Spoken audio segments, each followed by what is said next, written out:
You're listening to the Westminster Canterbury Tales podcast, creating community to foster joy and well-being. Thanks for listening. Well, we're excited to be back with you. My name is Ben Fraser, and this is Tell Me a Story from Westminster Canterbury on Chesapeake Bay. Today we're with Dick Hanna. And Dick, it's good to have you here. Thank you. I'm glad to be here. Well, I understand you're a lifelong native of this area. Is that true? That's true. Tell us where you're born and just a little bit about your early childhood. Born in the Norfolk Protestant General Hospital in 1935. Well, that was a day or two ago. Yes. Yeah. So, tell us a little bit about your early childhood in this area. Well, it was in Norfolk, of course, and my family, we lived in a duplex on 34th Street, and we rented the bottom floor of that. Okay. And eventually, and right before I went to junior high school, we moved to Lafayette Residence Park on Lorraine Avenue. All right.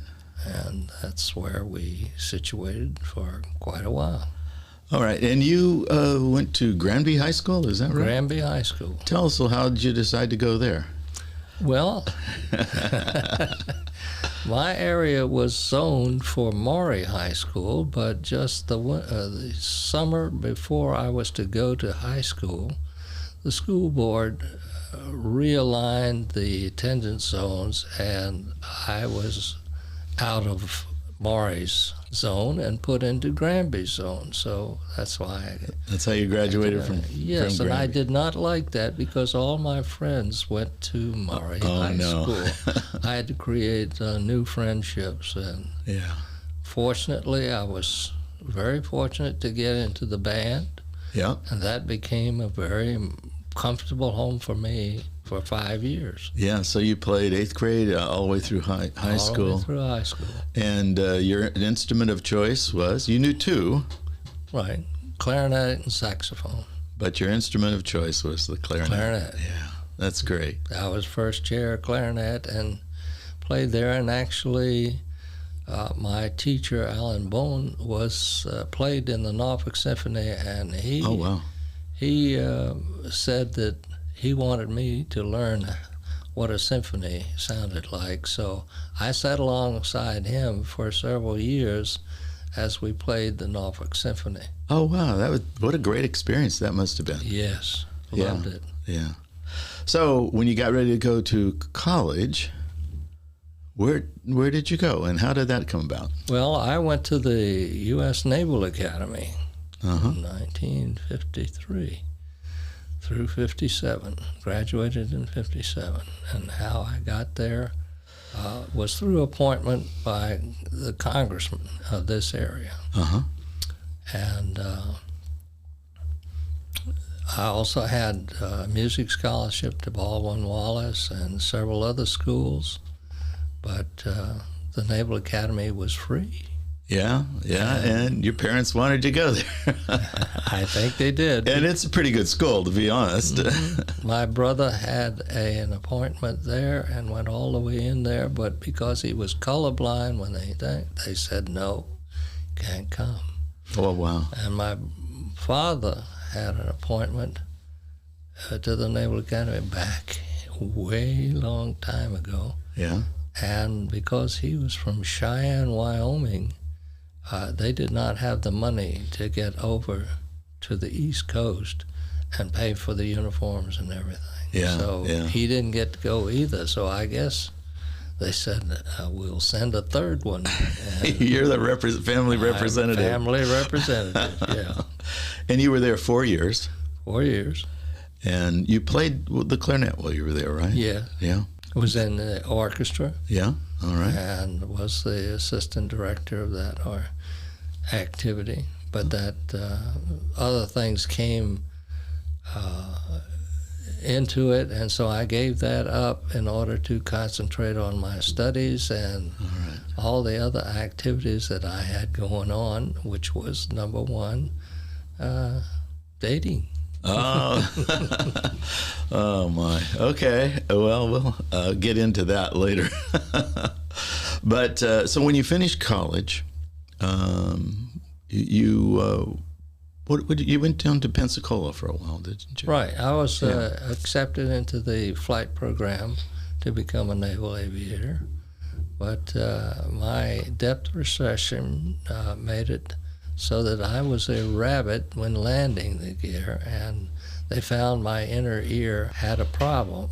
And when I looked around and saw 5 of my fellow classmates that did not make it for several reasons, dropped out or were injured, I decided to also resign and go into the regular Navy with the, well, it isn't resignation from the Navy, but it's a resignation from the flight program, and go into surface Navy. You changed from the flight program to the regular Navy, and actually you were there for a while. How long? 4 years. 4 years. Okay, and you were on a destroyer, is that correct? Destroyer, DDR-835, the USS Cecil. All right. Charles P. Cecil. Wow. An old World War II destroyer. All right. What fitted with radar. Okay. So it was out there in the front, guarding, keeping aircraft from coming in. Right. I was a CIC officer, which is Combat Information Officer, and a trained radar specialist for intercept of bogies, that is the aircraft that were coming in at us before they could get to the center of the formation. Mm-hmm. Okay. I was also ship secretary, legal officer, foreign claims officer. You had a lot of hats. A little. In the Navy in those days, you, as a junior officer, you had a lot of different things. You wore a lot of hats. Supplementary activities, yeah. Sure. So you're there 4 years, and that was a good time. You were able to save some money and meet your obligation to the military. But then you left there for private business. Right. Well, I might mention that before I left, I was transferred to the flagship of the Sixth Fleet. Oh, wow. Over in the Mediterranean, the USS Des Moines. And that was an extremely physically and mentally challenging because I was the officer of the deck. Well, you might not know what that means, if you weren't in the Navy, but that's the officer who's in charge of the ship when you're at sea. Wow. So we only had 2 OODs qualified on the ship with 146 junior officers, and the captain would not qualify anybody else. So we were standing 4 hours on and 4 hours off. And it was very debilitating, but very challenging, and I accepted and I enjoyed it. Did you really? Yeah. What'd you like about it? Feeling in control. How long were you there? 2 years. Well, actually less than 2 years, but almost. Almost 2 years. Yeah. And unfortunately, at the end of that, when I was bringing it into Norfolk in 1961, the ship was coming into the dock, and I passed out. Oh, my. Literally passed out on the bridge, and I did not wake up for several weeks until the ship was up in Boston, and I was taken to the hospital up there, and the young doctor finally found out that I had contracted mononucleosis. Oh, wow. And from literally overwork. And wow. You know, I didn't know you could get that sick from mono. I've had mono when I was a young man. Infectious mononucleosis is very dangerous. It slows everything down in your system, and you just have to be, there's nothing they can do about it except feed you well and rest you. Oh, yeah, it has, rest is the I spent 2 months in the hospital. I felt so good at the end of that. Yeah. Yeah. So at the end of that, you decided to make a career change. I had to make a career change. I thought about it. I might have wanted to, at this point, I would say that I did not choose correctly. Mm-hmm. And I probably should have stayed in the Navy, but I got out of the Navy and got in business with my brother. Okay. And so you got a few years of management under your belt. Yeah. Okay. So you and your brother had a local business, and you were there for 4 or 5 years. And then what happened? Well, unless you want to tell us about that time with your brother. Well, it's simply that we did large grading and seeding projects that made me possible money enough to say that I wanted to go back and get some more education. Uh-huh. And in particularly, I enjoyed history. Yeah. And Old Dominion College was just starting its Master's in History program, and I applied and was accepted and began the 2 years of getting a master's degree in that. That's interesting. Now, and you mentioned its name at the time, Old Dominion College. Of course, now we know it as ODU, Old Dominion University. That's correct. Which is a great school in the area here in Tidewater. But so you went into history, and what did you have a specialized area within history? 2 areas. There was American intellectual history and European intellectual history. Okay, very good. And that took 2 years. And then what'd you do? Well, And you got a master's, right? I got a master's in 1967, and I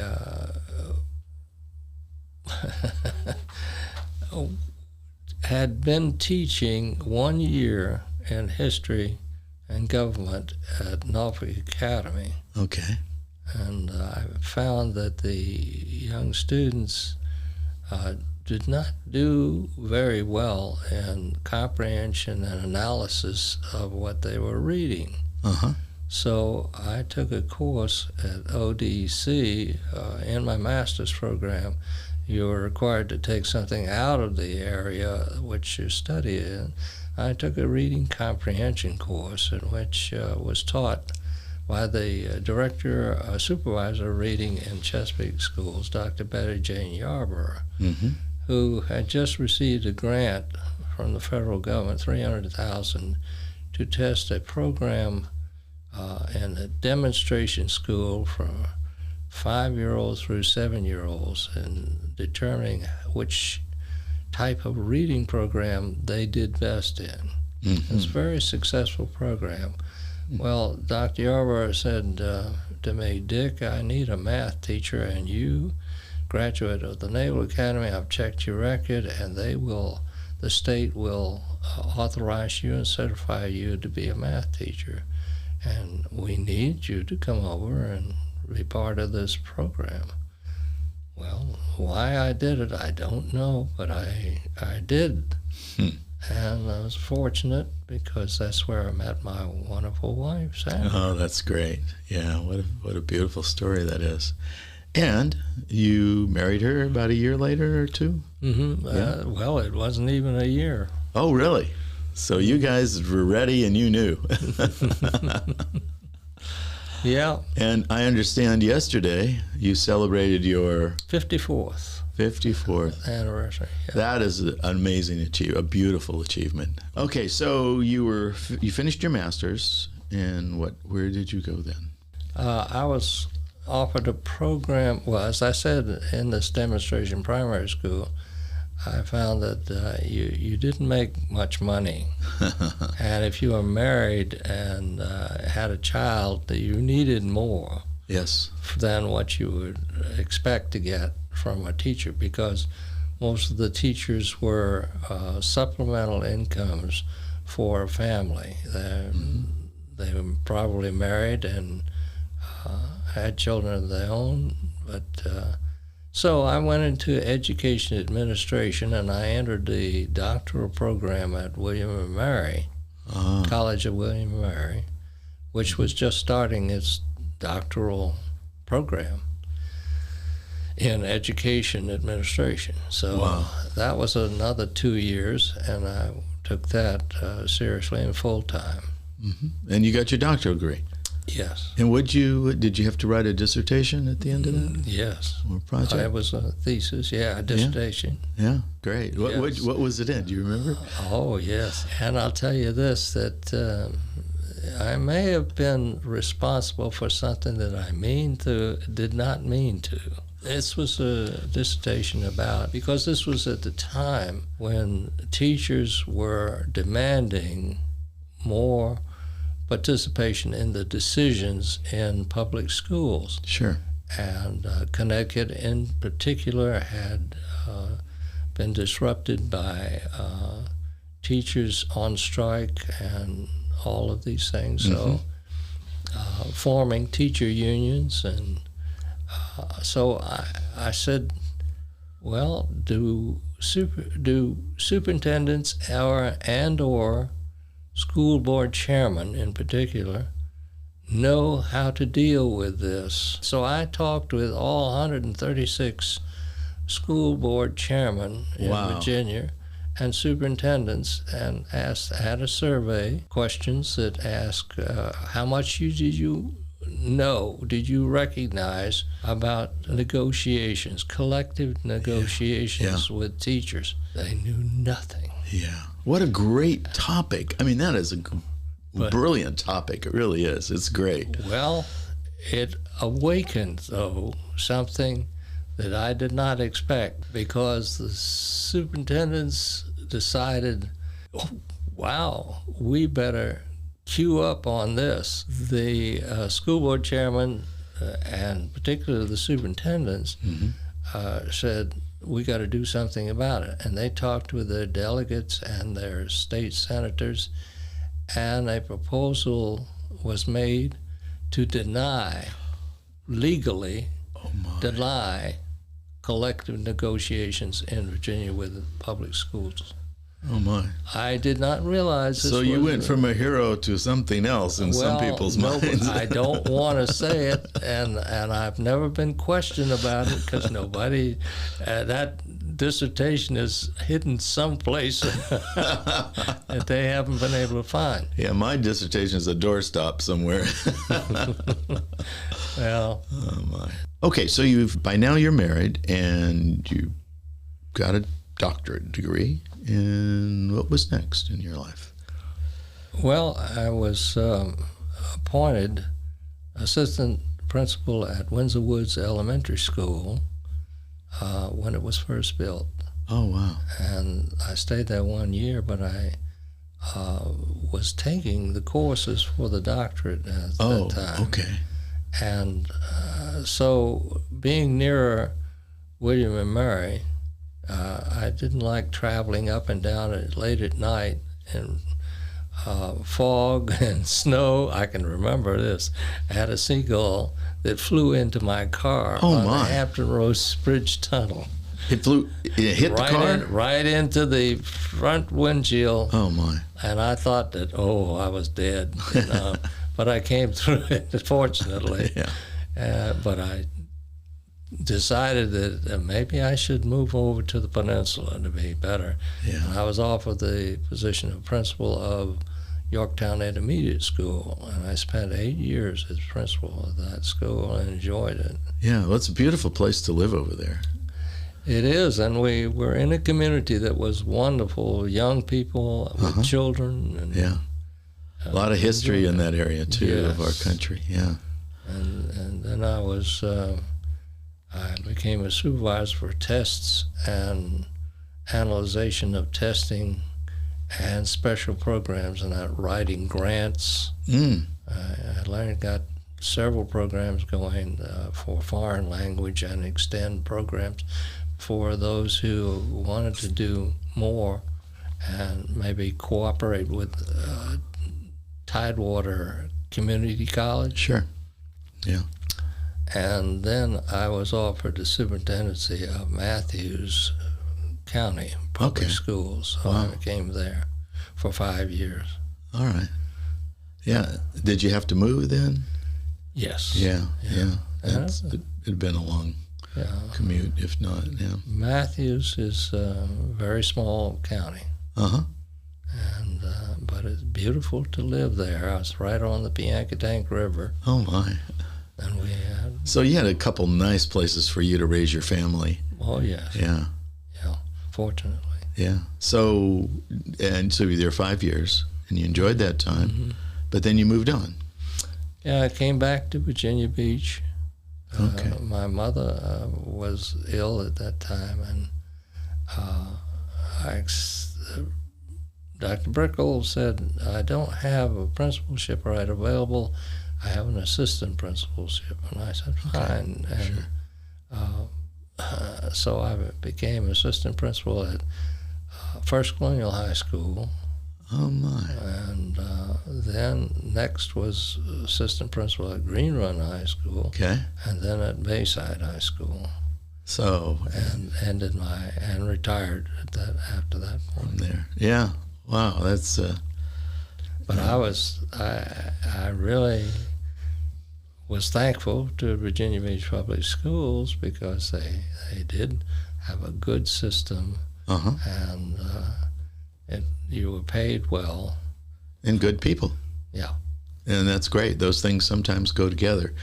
Not always, but usually. Yeah. And so that's a beautiful story of how that happened. Now, tell us a little bit about your kids and how that was, and your wife. My wife got a master's degree in elementary supervision and administration, and it was interesting. She taught kindergarten and art. She's an art teacher.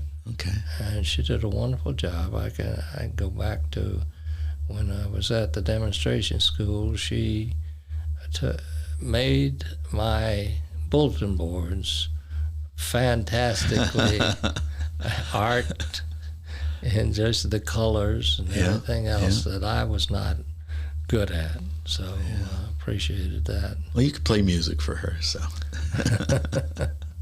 Yeah. And our daughter graduated from Virginia Tech in architecture, 5-year program. Yeah. And after she graduated, she spent in architecture for 10 years and actually married one of the young men that she met at one of the places. And that happens sometimes. Yeah, that's great. And she eventually, they decided to have a child, and they did, and we have a beautiful granddaughter, Savannah. Great. Yeah. And that's the story there. Now, the son was an excellent golfer. He had a golfing scholarship to James Madison and stayed there for 2 years before turning pro. Oh, wow.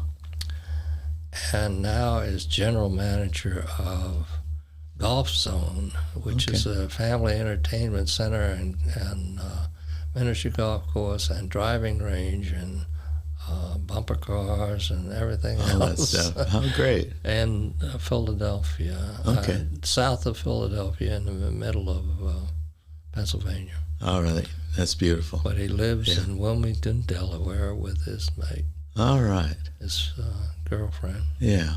Well, very good. Very good.